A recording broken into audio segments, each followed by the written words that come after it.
In the story of humankind, the early chapters are written not with paper and ink, but with stone, telling of past lives and ancient glories. Here the past endures, in Thebes along the Nile, on the Acropolis in Athens, at Tikal in the rainforests of Guatemala, and among the temples of Angkor Wat in Cambodia. Here history comes alive. 4 sites of unique splendor, separated by oceans, but sharing one common quality. All are places where humankind has triumphed over time.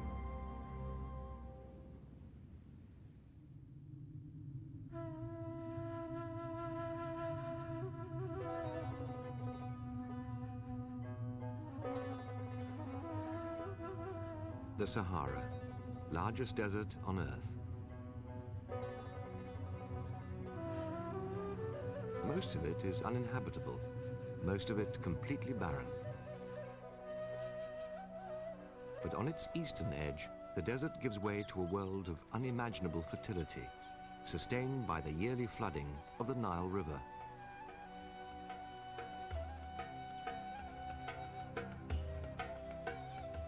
This was the Egyptian land of the pharaohs, a civilization as complex, mysterious, and magnificent as any the world has seen.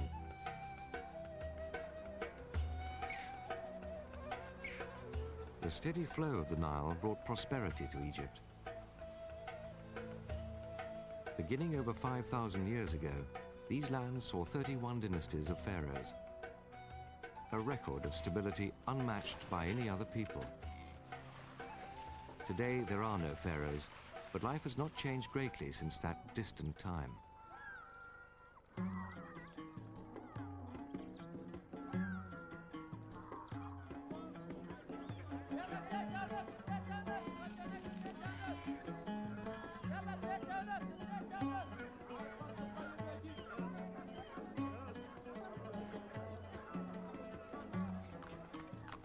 Even today, Egypt exhibits its ancient heritage, a rhythm of life from a culture long past.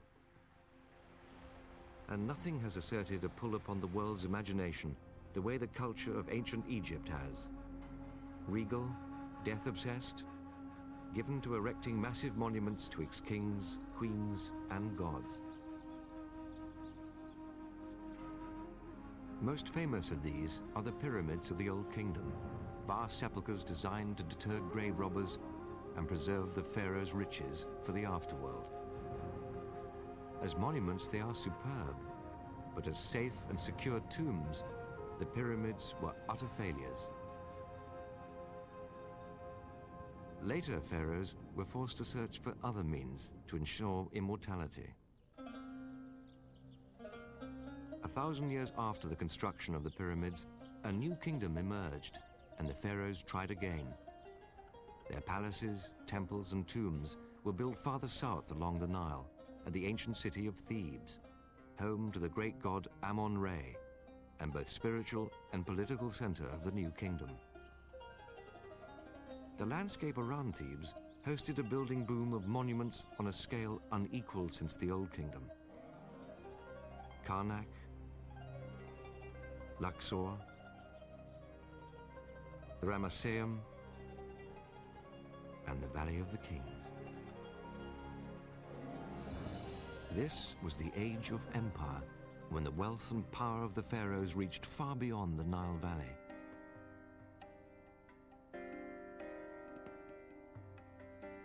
Rulers from kingdoms as far away as China sent tributes to the great kings of Egypt. Their names still echo from distant history. Hatshepsut, the only woman in history who crowned herself pharaoh. In statuary, she had herself portrayed with the pharaoh's ceremonial beard.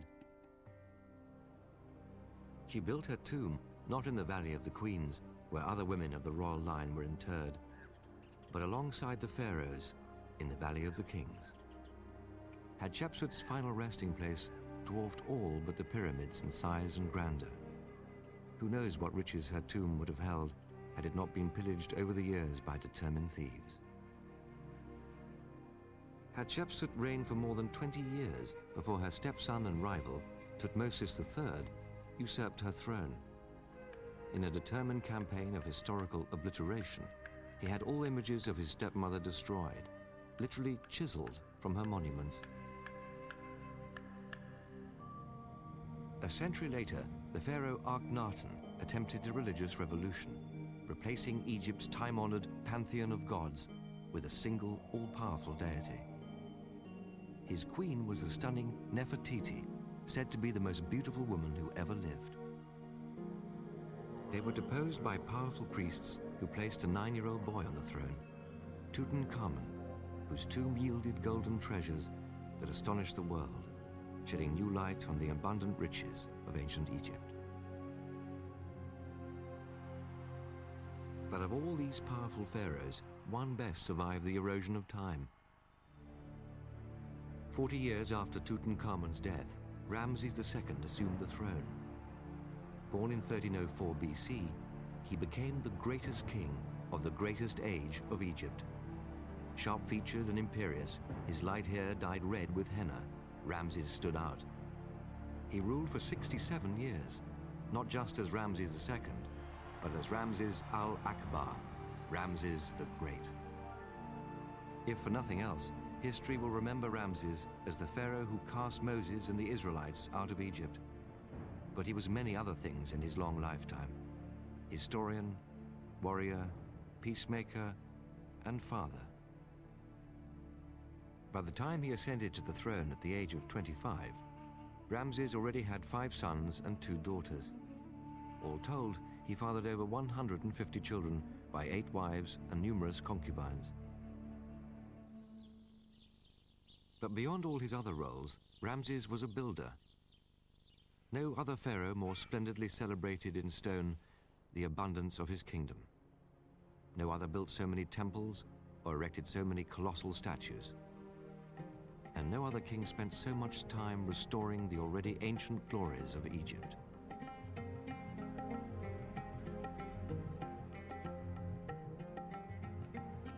Ramses was a young man when he began to restore the temple of Luxor, the ancient birthplace of the sun god Amun-Re.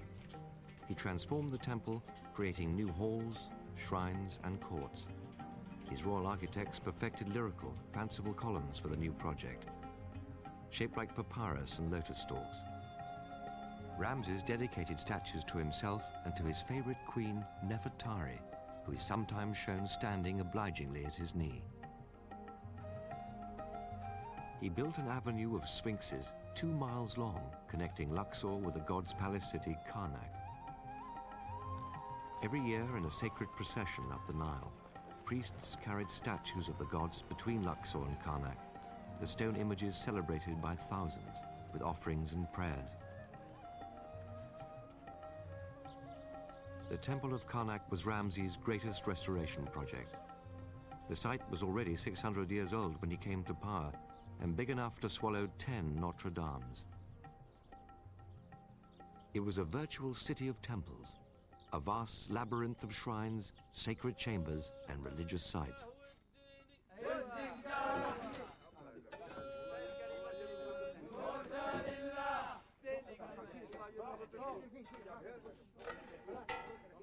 Archaeological teams like Francois Larcher's are excavating the ruins, painstakingly rebuilding the structures as they once stood. Today, less than 1/4 of the city remains standing. It has taken Francois' team 7 years to piece together how this site once looked. It will take years more to reconstruct.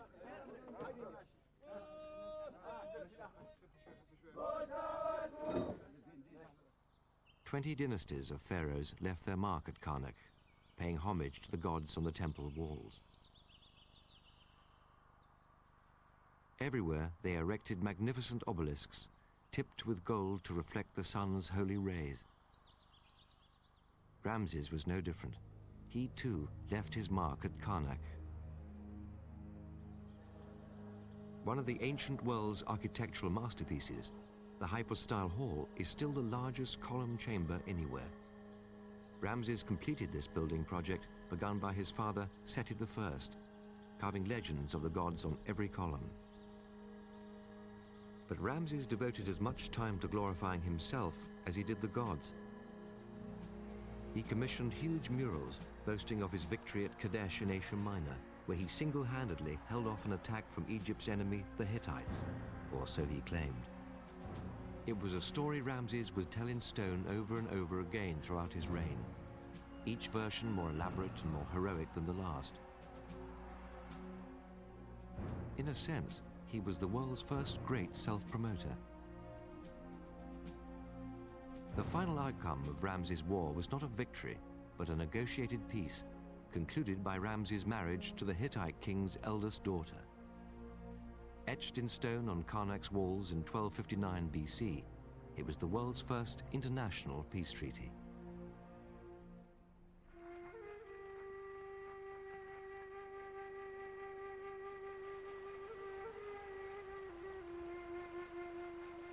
But Ramses was as concerned with eternity as he was with his empire. He prepared for his time in the afterlife by building a temple on the west bank of the Nile. He called it the Ramesseum. It was designed to be the dwelling place where the king would live forever. The house of millions of years, Ramses called it, filled with exquisite carved and painted reliefs.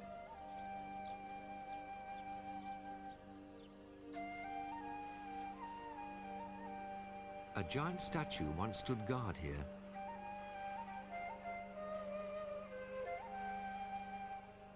Toppled long ago by an earthquake, it was the largest ever created from a single block of stone.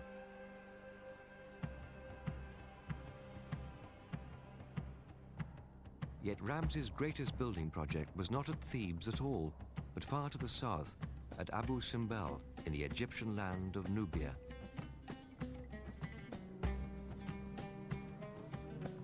Here, along the Nile's bank, two temples are cut into the steep rock, glorifying Ramses and his queen Nefertari. In a grand gesture to himself, Ramses had four colossal statues, each nearly 70 feet high, sculpted from the solid rock of the mountain. They face the sun god Amon-Ra, so that each day the god, born again in the east, would illuminate the pharaoh with his powerful light.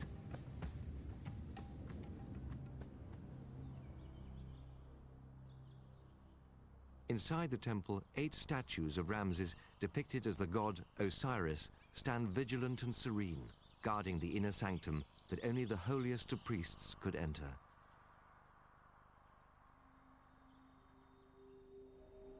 Next to his own massive shrine, Ramses built a smaller one for his favorite queen, Nefertari. As a testament to his esteem for her, he rendered their statues in equal size, a first in Egyptian history.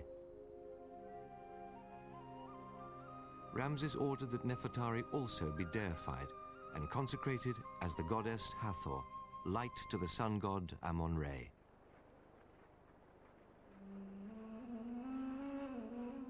Like all pharaohs of the New Kingdom, Ramses chose his burial place in the Valley of the Kings, a baked and lifeless canyon on the west bank of the Nile. Here the sun died every night, and here Ramses would begin his life after death.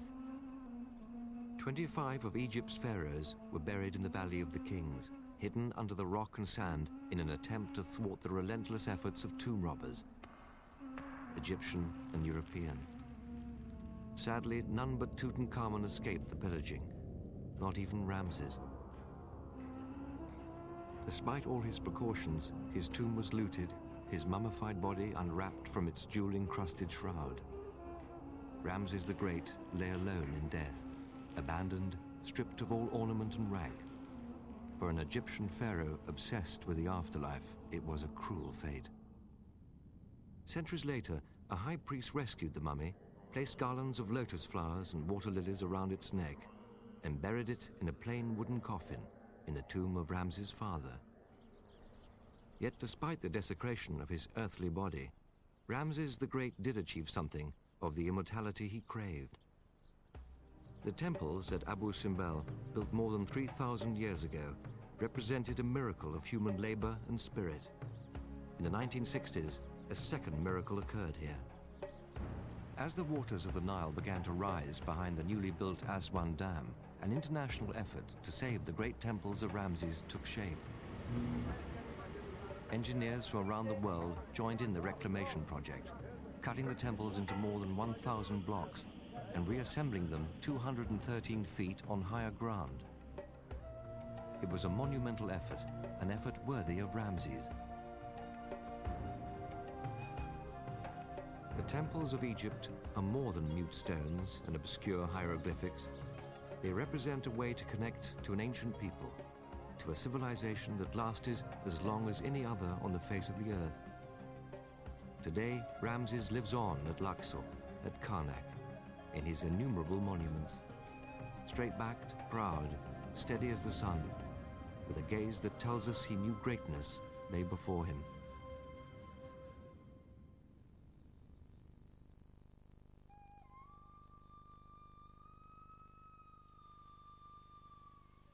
In the rainforest of northern Guatemala, the dense jungle defies the encroachment of man, even today.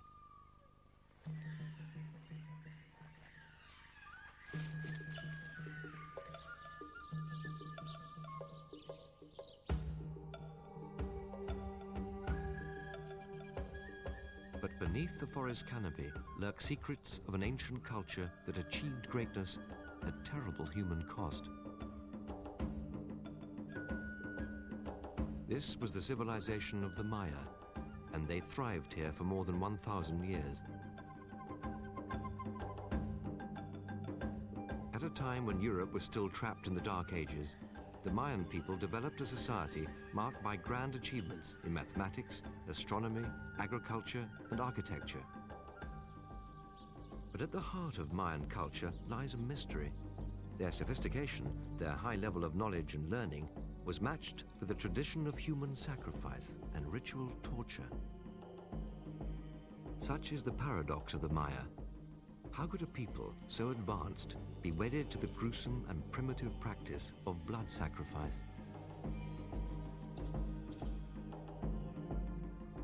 The answer lies deep in the rainforest at lost Mayan cities like Tikal. At the start of the 8th century, the Mayan civilization extended through all of Mesoamerica, settled with more cities than in ancient Egypt. Centers like Copan, Chichen Itza, and Palenque. Each city ruled a different region, developing its own style of art and architecture. But of all their cities, none approached the sheer size and grandeur of Tikal, a ceremonial center of great importance, yet at the same time, a thriving city of 50,000 people. A great plaza marked its center, flanked by 2 pyramid-shaped temples and a sprawling acropolis of buildings, the sanctum of Tikal's kings and priests. The Mayans understood the science of acoustics, for they designed their main plaza in such a way that a ruler could address a crowd from the top of a pyramid without raising his voice. Here the king and his priests will conduct ceremonies celebrating the completion of celestial cycles.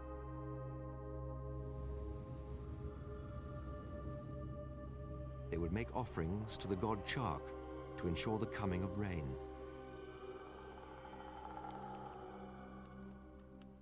In 682 AD, Tikal's greatest ruler, Anakreon, ascended to the throne and ordered the construction of these 2 temples, a grand architectural statement that announced the revival of the city after a century of stagnation.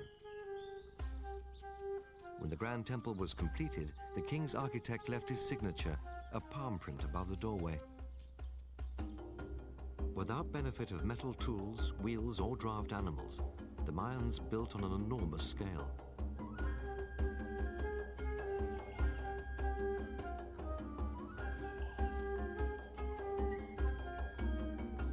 And yet, despite its great size, Mayan architecture is graced with balance and symmetry.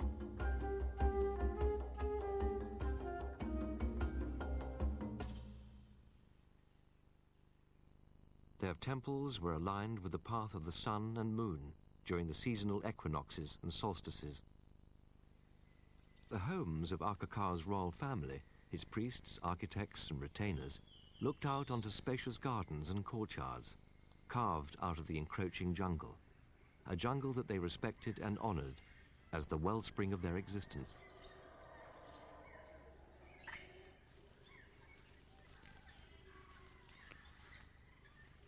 They turned their quarries into reservoirs, ensuring a steady supply of water during the dry season. And they cultivated from the forest over 175 edible and medicinal plants. The Maya used the riches of the rainforest to signify wealth and status. The feathers of the macaw, peacock, and quetzal bird adorned the royal headdresses, along with jaguar skins, which only royalty were allowed to wear. But perhaps the most astonishing of all was the Mayans' profound understanding of astronomy. Astronomer priests tracked the movement of the planets and stars to predict the coming of rain and to calculate the 20 and 52-year intervals that mark the time of great ceremonies to their gods. The Mayans employed 3 separate calendars, one corresponding to the 9-month cycle of fertility, the other to the annual journey of the Earth around the Sun, and the third to an interlocking of the first 2 and time to the 52-year path of Venus. They charted the stars to create the long count, a 5,000-year period that tracked time far into the future. In pursuit of this knowledge, they discovered the concept of zero, a supremely important mathematical idea that eluded even the Greeks and the Romans. The Mayan calendars are said to be as accurate as any yet developed, including our own.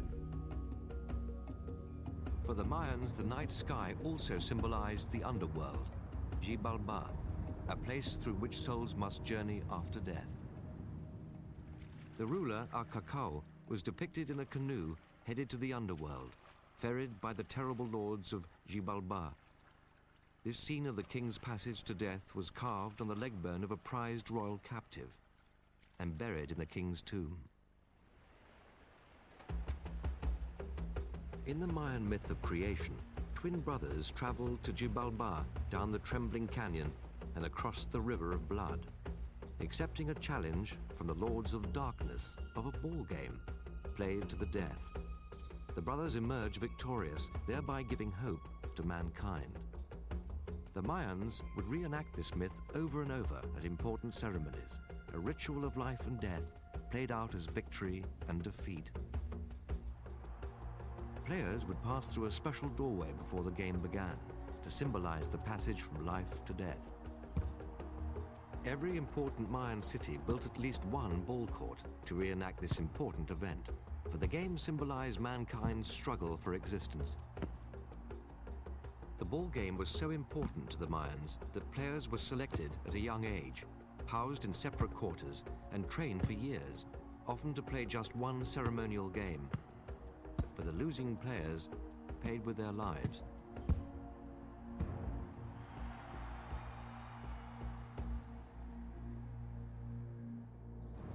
Bloodletting and sacrifice were the price Mayans paid to ensure their well-being. They would cut their flesh with obsidian blades or pass a barbed rope through a cut in their tongue. By letting blood, kings would summon forth their ancestors to receive their blessing.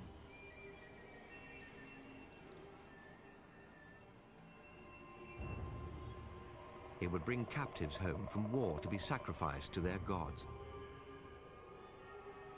Mayans would never resort to wars of mass slaughter, which they considered barbaric. Their wars were ritualistic, meant only for the capture of a few unfortunate victims, destined for ceremonial sacrifice. Royal captives were most highly desired, for only royal blood could truly appease their gods. With Anakreon on the throne, the gods continued to look favorably upon Tikal. The city grew, and more temples rose out of the jungle.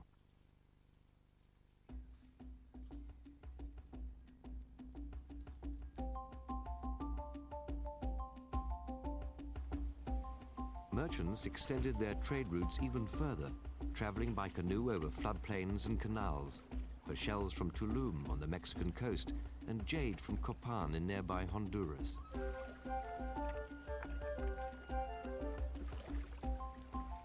traders shared their culture, and the Mayan Empire became unified in language.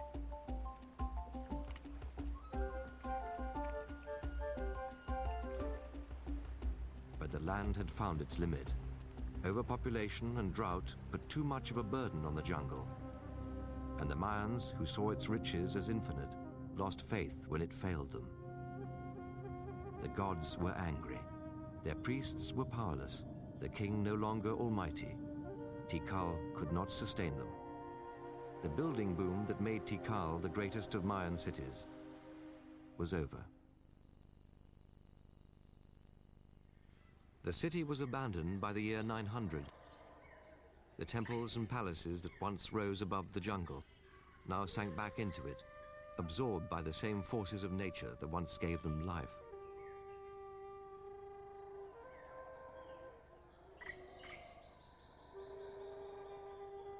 It wasn't until the mid-19th century that Tikal was found again. In 1847, a Spanish tree cutter climbed above the jungle canopy and saw the top of a temple jutting above the growth. "I found a lost city in the jungle," he reported. "You found Tikal," the local Indians told him.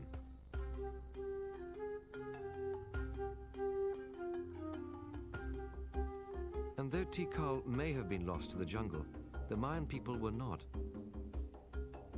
Despite the cruelty of the Spanish conquistadors and the social turmoil of modern Guatemala, the Mayans are still here, speaking the ancient language, keeping the traditions and culture of their ancestors alive. And just as the astronomer priests predicted, the heavens still circle Tikal, revealing stories told in a code of celestial light, stories half remembered, half imagined, about the end and beginning of time, and of a proud people long ago.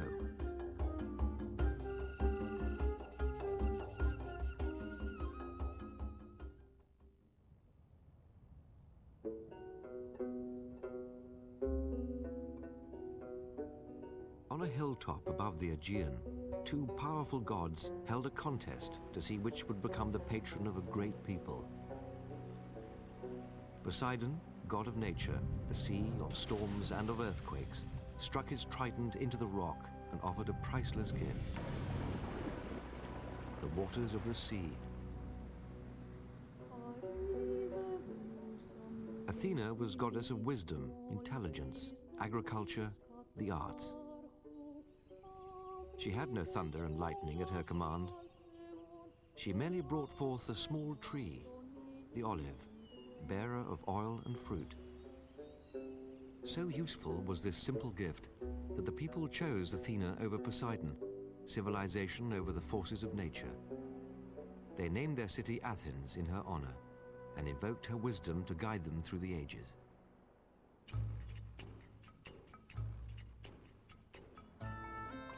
The white light of the Mediterranean and the rugged Greek countryside fostered a fiercely independent people.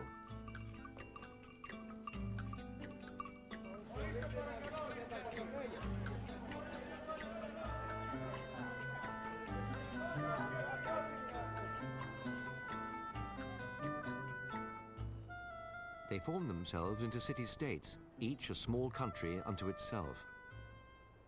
The greatest of these was Athens. 5 centuries before the birth of Christ, it reigned as a wealthy and worldly political power, the commercial leader of the Eastern Mediterranean. Her traders reached out to the ancient civilizations of Egypt and Mesopotamia, absorbing influences, shaping Greek thought. And in the 5th century BC, Athens witnessed a glorious flowering of human thought and culture. The greatest historians, dramatists, philosophers were all Athenians. But the boldest new idea to come out of Athens was a simple one: that a people, the demos, could be trusted to govern themselves. They called it democracy.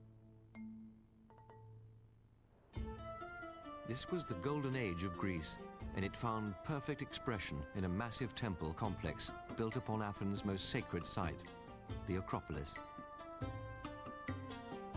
Constructed to celebrate the gods, it would endure as a monument to the glory of man. In 480 BC, the site was in ruins, destroyed during a war with the Persians. 20 years later, Perkins, Athens' leader, persuaded the populace to rebuild. He hired the greatest architects of the time, enlisted master stonecutters, built cranes and hoists to create a Parthenon and other temples and statues, grander than had ever been attempted before. The gateway to the Acropolis was called the Propylaea, a great public entrance hall that demonstrated the economic power of the new Athenian democracy. The ordinary citizen was perhaps most proud and amazed by its size and splendor, since Athens had never seen such extravagance devoted to secular use. The general of a rival city-state once said that the will of the Athenians would never be broken unless his city stole the Propylaea and set it before its own fortress walls. Beside the Propylaea, a temple to another of the many incarnations of Athena, Athena Nike, goddess of victory. The temple, with its breathtaking view to the sea, served as a lookout post, protecting the city from invasion. A statue of the goddess stood before the temple, holding a pomegranate in one hand, the symbol of valor at war. On the northern edge of the Acropolis stands the Erechtheion, with its odd, asymmetrical shape and beautiful, mysterious caryatids, supporting pillars in the shape of women. Of these 6 figures, 3 gracefully bend their left legs and the other 3 their right, creating in this building a lightness and balance unlike any other in the ancient world. A huge bronze statue of Athena stood at the center of the Acropolis, her glinting gold helmet visible to homecoming sailors approaching from the south. Finally, crowning the city on the hill, one of the greatest architectural masterpieces of the Western world, the Parthenon.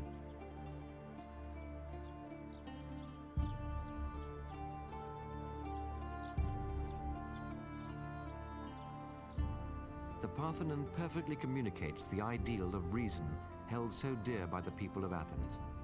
In proportion, it is ruled by the golden mean, the perfect ratio of 9:4, which dictates the dimensions of its front and sides.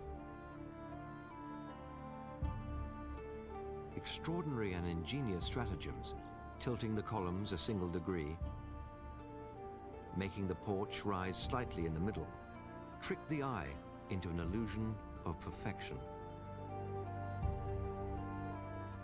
92 marble panels border the temple, representing the Trojan War and other struggles, both divine and mortal.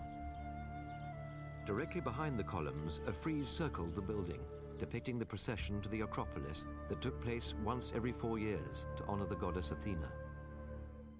But some historians suggest that the frieze, in fact, commemorates a darker episode. An ancient king who offered his own daughters for sacrifice to save Athens from destruction. The pediments atop the front and back entrances depicted the birth of Athena and the famous contest between Athena and Poseidon. Although only fragments remain, these sculptures are considered among the finest pieces of art the ancient world ever produced. A 38-foot statue of Athena Parthenos, Virgin Athena, occupied an interior chamber accessible only to priests and initiates. It was covered with ivory and 1,000 kilos of gold.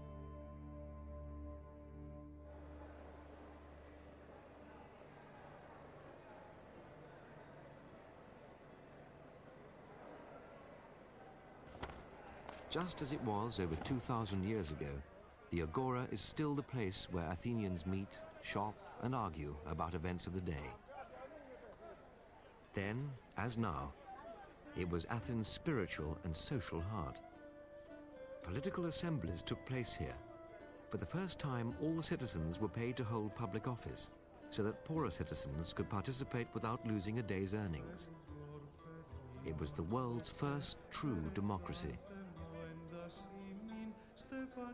Freedom to speak openly drew politicians, playwrights, and thinkers to Athens from all over Greece. Philosophical discourse flourished. "You do not know what freedom is," said the historian Herodotus to a foreigner. "If you did, you would fight for it with your bare hands." In ancient times, Greece's first great philosopher, Socrates, strolled the agora, prodding his fellow citizens with simple questions in search of truth. Socrates' uncompromising attitudes made him less than popular with politicians. But Athens was a democracy, and at first he was allowed to speak and teach freely. Dramatists were free to practice their art as well.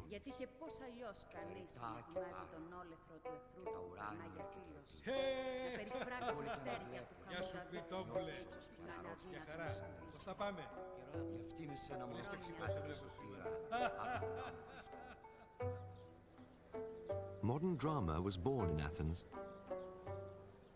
The rituals celebrating Dionysus, god of wine and pleasure, had evolved into comedy, satire, and tragedy, the classic forms we know today.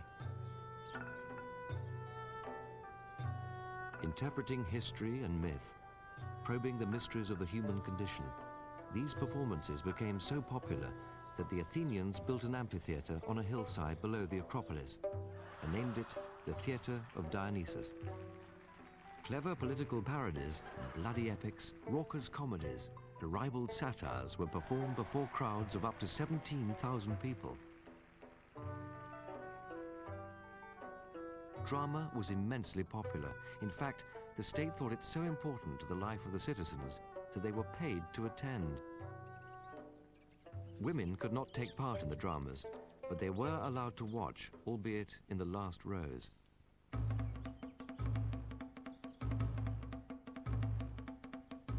Despite the Athenians' belief in themselves as masters of their fate, they equally allowed themselves to be ruled by their gods.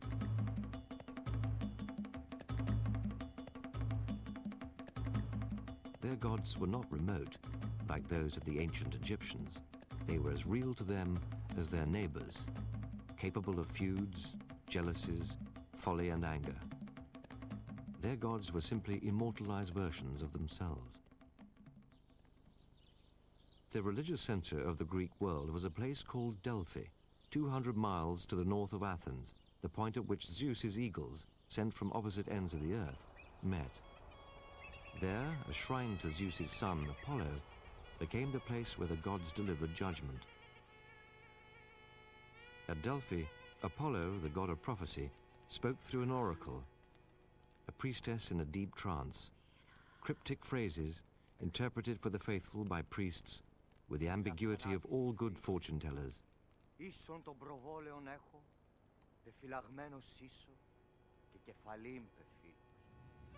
Supplicants would come from all corners of the Mediterranean to give offerings to Apollo and ask the oracle for answers to their most pressing questions. A fortune in gold was offered to Apollo, housed in separate treasuries, lining the sacred way to the shrine. King Croesus of neighboring Lydia sent 200 pounds of gold and then asked the oracle if he should go to war against the Persians. The oracle answered, "March against the Persians and a great empire will be destroyed." Croesus marched and an empire was indeed destroyed, his own.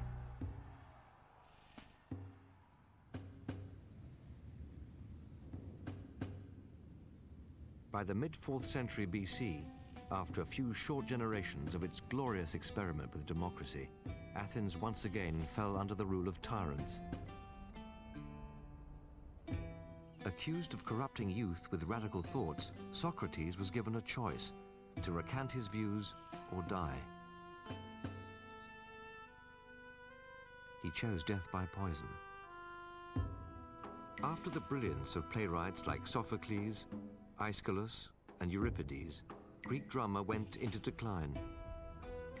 The Parthenon too suffered the indignity of decay. It was transformed by successive occupying empires, becoming a Christian church, then a Muslim mosque. The Erechtheion at one time served as the harem for an Ottoman military governor. Over the centuries, war took its toll. During a siege of Athens by the city-state of Venice in 1697, a single shell landed among munitions stored in the Parthenon. The resulting explosion tore off the roof and gutted the interior. Despite the ravages of nature and man, A valiant effort is being made to keep the structure intact for future generations. The great monuments of ancient Greece suffer not so much from the ruinous effects of time as the depredations of man. Looters and antiquity collectors took many of the priceless objects until the Parthenon and other temples became shells of what they once were. It is testimony to the power of these monuments that even much diminished, they still have the power to enthrall. Perhaps it is not the buildings themselves, but what they represent: democracy and freedom, the penetrating truths of classical philosophy, the birthplace of drama, an aesthetic standard of beauty and proportion. Their legacy forms an unshakable foundation upon which a great deal of Western thought and civilization is based. The buildings may decay, but like the gods themselves, the ideals they represent are immortal.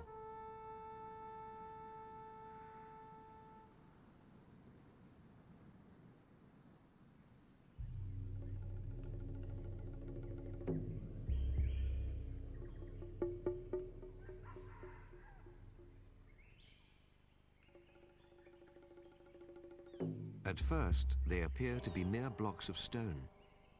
Then faces emerge.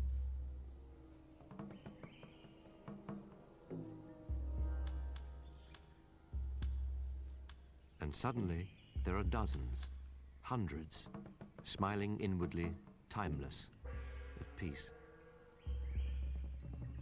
Who was this man? God? King? Buddha? His secret, and those who built this place, had lain hidden in the Cambodian jungle for 4 centuries. This mystery in stone exists in a place called Angkor, the great temple city of an empire long forgotten. That city still survives, embracing the people who live here today.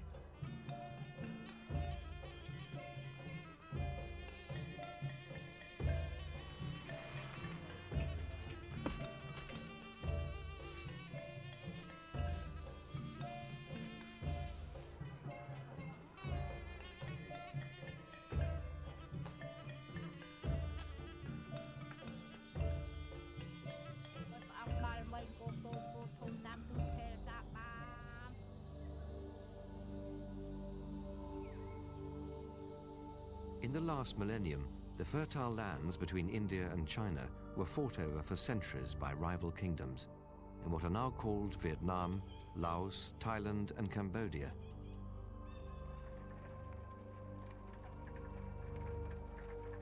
But in the year 802 AD, a new king ascended to the throne in Cambodia, establishing a dynasty that would last more than 600 years. His people were called the Khmer, as Cambodians still call themselves today.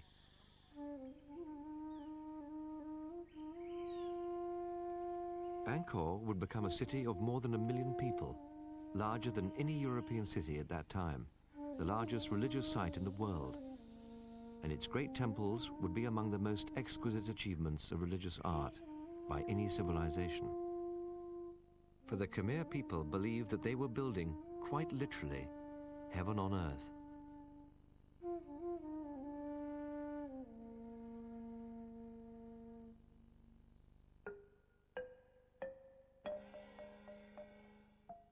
The Khmers already worshipped the great Hindu gods of India.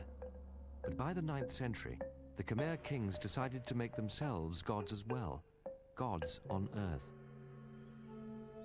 And so each king built himself a temple that would be an earthly gateway to heaven.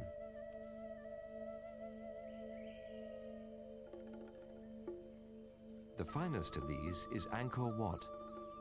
Built in the 12th century, Angkor is actually a map in stone of the mythological Hindu cosmos. The 5 towers are Mount Meru, dwelling place of the gods.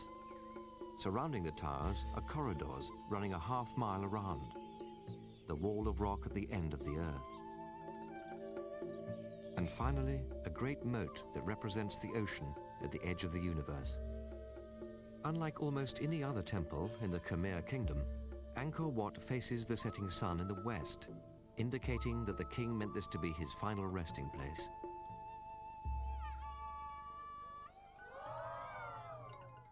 The stories of the Hindu book of myths, the Ramayana, are laced with tales of daily life from past ages. People still respond to these stories as if they happened just the other day.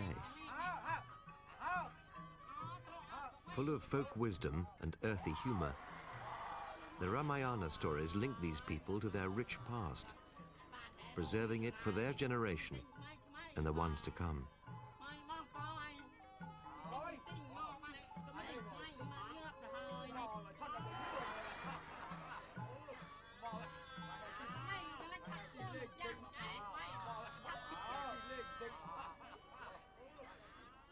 At Angkor, these same Hindu myths were carved on the corridor walls. Epic battles between gods and creation stories, like the churning of the Milky Sea, in which demons and gods joined forces to create the elixir of immortality.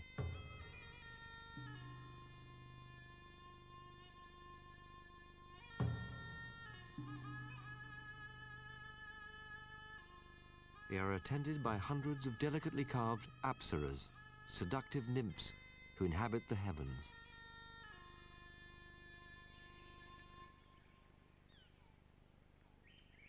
Apsaras grace nearly every corridor and doorway on each level of Angkor Wat, in homage to their enduring art of courtly dance.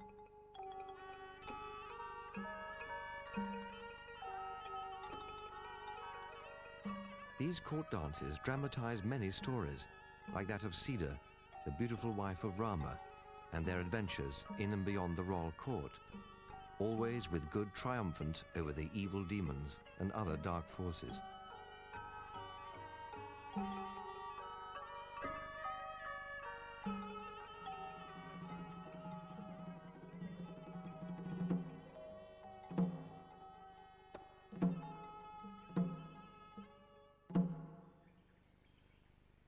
The court of King Suryavarman, Angkor Wat's builder, was grand indeed.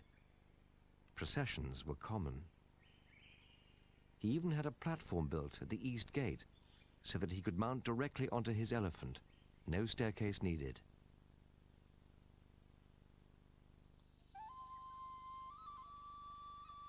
Looking out at the commanding views from the central tower, nearly 20 stories high, Suryavarman must have felt his kingdom was invincible. But only 25 years after his death, the city was sacked.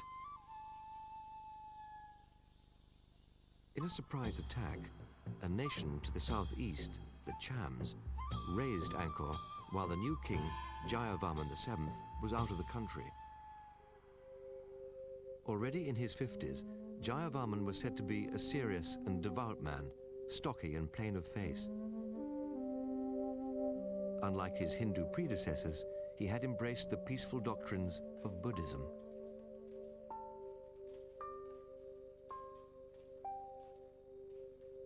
The sacking of Angkor roused him. He returned not only to crush the Cham invaders, but to become the greatest Khmer builder of all time. When peace was restored, Jayavarman ordered an enormous new city to be built. Angkor Thom would be impregnable to attack. 54 stone warriors guard the south gate, 27 smiling gods and 27 scowling demons, dressed as the arch-enemy Chams. Looming above, a 20-foot tower with a king's smiling face stands watch. That image is Jayavarman's mysterious legacy at Angkor, for in the heart of the city, he built an extraordinary temple called the Bayon. Here, 54 stone towers loom out of the terraces, each carved with 4 enigmatic faces, 216 in all. Is it the face of Jayavarman, as some believe, for the likeness is strong, or is it Buddha himself?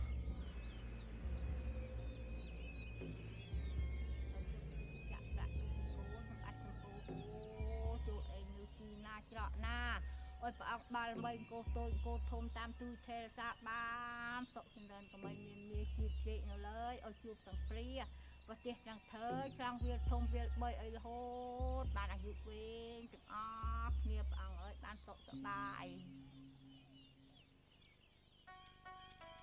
In his 80s, he could look back on an unparalleled legacy of building, not only of temples, but of roads, travellers' inns, hospitals. Angkor teemed with life, reflected on the walls of the temples, a marvellous panorama of a past age. Hunters after birds, families preparing to barbecue, a woman giving birth.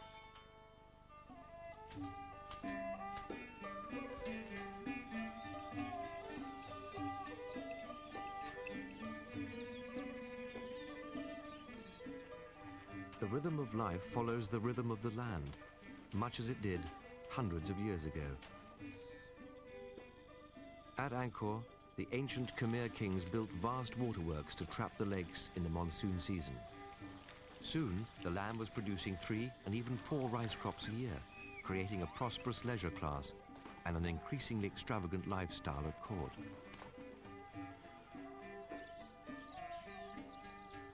One of Jayavarman's temples alone required 18 high priests, 2,740 lower priests, and some 66,000 people to perform the services of the temple. Jayavarman built terraces ringed with great stone elephants where members of the court played polo against the commoners. Angkor's splendor became renowned throughout Asia. In the year 1296, some 70 years after Jayavarman's death, a Chinese envoy named Chow Tao Quan observed the Khmer court. He wrote of waiting women in flowered robes, carriages drawn by horses ornamented in gold, and magnificent court spectacles of music and dance. Like this telling of the story of Hanuman, the monkey god, and his effort to rescue the beautiful cedar from the demon's palace.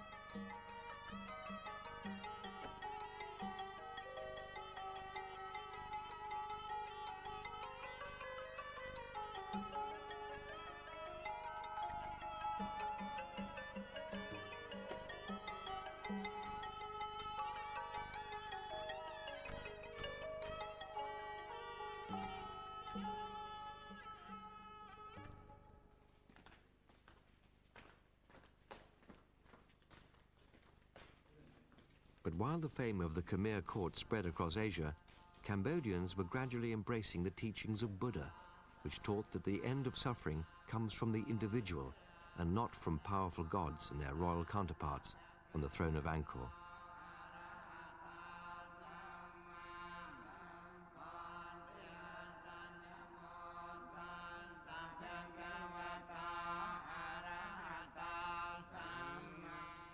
Eventually, the lavish temples became merely the folly of princes, their extravagant upkeep straining the treasury. New rulers neglected Angkor's costly reservoirs and canals. Crops failed. Mosquitoes breeding in the stagnant pools spread malaria. The empire was vulnerable. And in 1432, it was crushed for the last time. Invading armies from Siam destroyed the great city of Angkor, dragging booty and slaves back to their capital. They left the great temples to be devoured by the jungle. 4 centuries later, French archaeologists deliberately left one of the ruins just as they found it, a vivid reminder of the threat of Angkor's deterioration.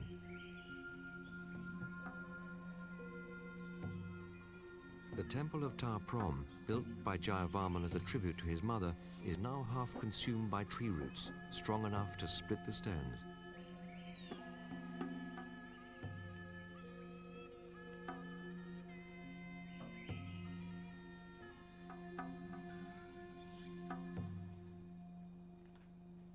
In the nearby town of Siem Reap, Cambodian preservationists restore Buddha figures, rescuing them from the encroaching jungle and the predations of terrorists and vandals that have plagued Cambodia in this war-torn century. Their work here is not merely craft, it is an act of faith. During the 1970s, the Khmer Rouge tried to eradicate traditional art and culture by a reign of terror.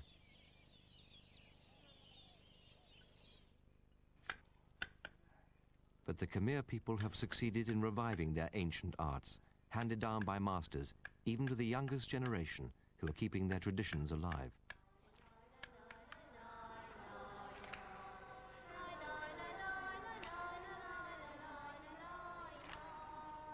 In the smallest gesture, these people, like the great kings of Angkor, are consecrating their own corner of heaven, ensuring that the eyes of Buddha will be ever watchful over this place.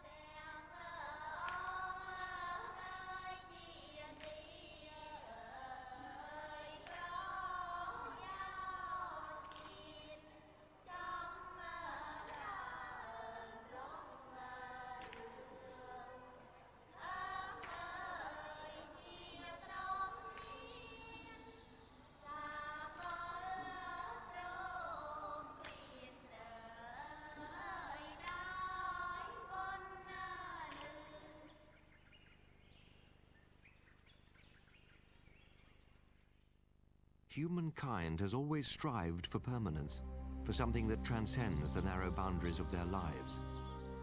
These splendors are a symbol for the stubborn insistence of the soul. They are among the few places on earth where we can hear the ancients calling out to us, and our own voices answering back. For it is not only stone that survives in these ancient sites, but the human spirit as well. The love of ancient cultures unites the past and present, enriching both and preserving the full breadth of human experience for all time.